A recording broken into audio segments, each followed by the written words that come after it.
Grabe, ang labo ni nanay. Dati pa ulit-ulit yung sinasabi sa akin na lumaban ako. Ngayon naman lumalaban ako, kontrapelo naman siya. Siyempre naman, Bessie. Sino ba naman ang hindi manginginig ang tuhod? Pagkatapos ng lahat ng pinagdaanan niya dun sa mga kamay ng mga hayop na yun. Edi ako. Di ikaw na.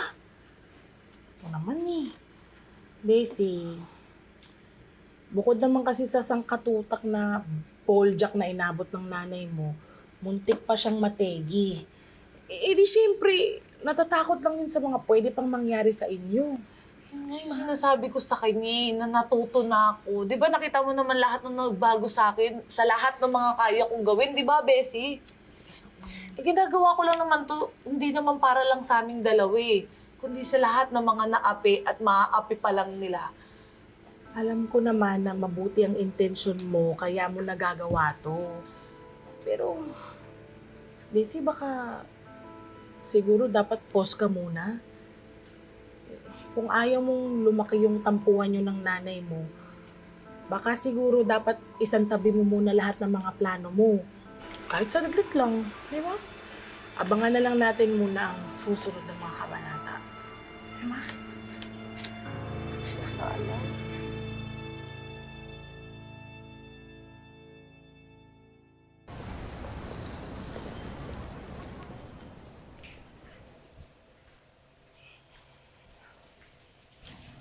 Ninang?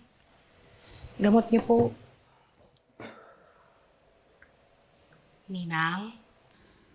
Nag-usap na po ba kayo ni Bessie?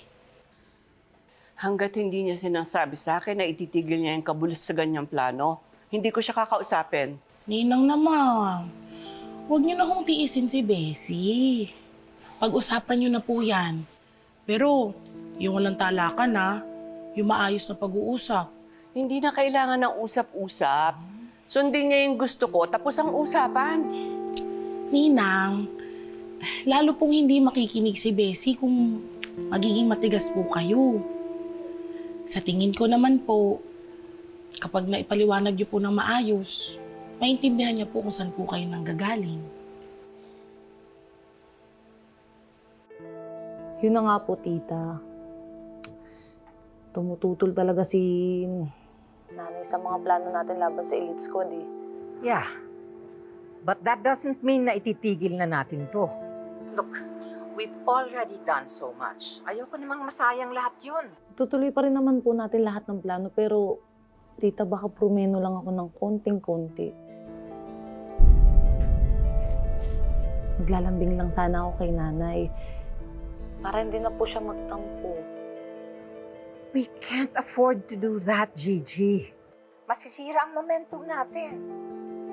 Look, we're already done with Allison and Riley.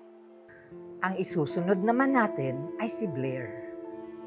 May plano tayo, di ba? Nasisirain natin ang wedding niya. That's only 2 weeks from now. We have no time to lose. Tita, sige na pumayag na ho kayo. Hindi ko naman po tatalikuran lahat ng plano natin Humihingi lang po ko ng konting-konting panahon. Maniwala po kayo sa akin na buo po yung loob ko na ituloy itong mga plano natin. No return, no exchange lang po talaga ako. Tsaka lahat naman po, lahat ng to, alam ko na yung mga ginagawa ko. Kaya sana tita, intindihin niyo na lang po muna ako. Gigi, bakit ba ayaw mong sundin yung inuutos ko sa'yo? Pinagbabawalan ka ba niyang kausap mo? Sino ba yan? Sino yung kausap mo? Si nanay naman, PH. Tamang hinala lang po kayo. Narinig ko meron kang kausap. Sino ba yon? Si Eric po. Nag-uusap pa kami tungkol sa negosyo namin. Nay, sandali lang ho. Nay, sorry. Sorry kung nagsisikreto ako sa'yo. Hindi na po kayo magtampo. Kulang naman ang inaalala ko, anak Ayoko maulit yung sakit na nangyari sa'yo noon. Hindi ba? Nangako ka sa akin na aalis tayo dito. Sana tuparin mo yun, ha?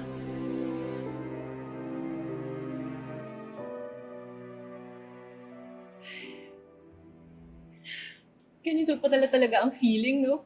I'm so happy. Miss Blair, rehearsal na tayo. Sure.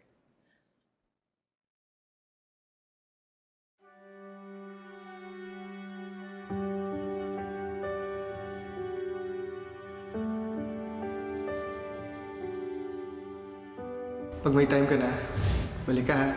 Nakakamiss kasi may tinatrain ako. Nakakamiss ka. I'm sorry. Hindi ko dapat sinabi yun. Ano ka ba? Okay lang. Pwede naman tayo gumawa ng ibang paraan para hindi natin ma-miss yung isa't isa, di ba?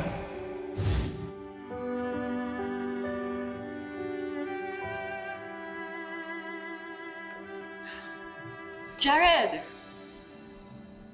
Ano ka ba? Parang hindi ka naman excited sa wedding natin.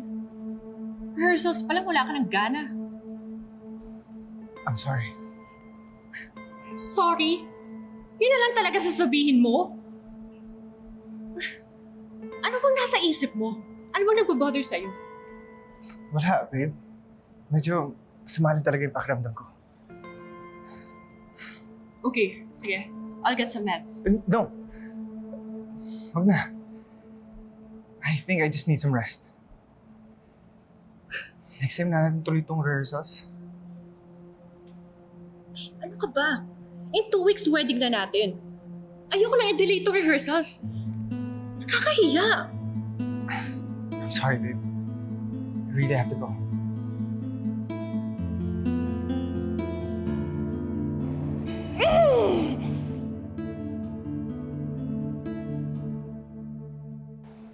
Alam mo, attorney, wala pa yata ako sa wisyo. Ginagawa na ni Gigi yung plano niyang laban dun sa Elite Squad. Nagpapasalamat naman ako ng malaki dahil naandyan ka para sa anak ko. Maski na noon pa. Alam mo yan. Kaya sana kung meron kang nalalaman, sabihin mo sa akin. Gusto niyo po malaman kung alam ko po yung plano ni Gigi? Opo, alam ko po. Pero Ma'am Luisa, maniwala po kayo sa akin ha. Sinubukan ko siyang pigilan kaso nga lang... Hindi mo na kailangan magpaliwanag dyan, attorney. Kung sa akin nga ay hindi nakikinig si Gigi sa'yo pa. Pasalamat na lang ako at lagi mo siyang tinutulungan. Maski na sa negosyo niya. Negosyo?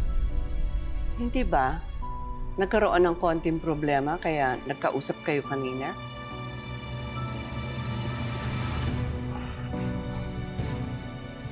Sabi ko na nga ba eh. Nagsisinungaling sa akin yung anak kong yan. Ano pa bang hindi sa akin sinasabi ni Gigi?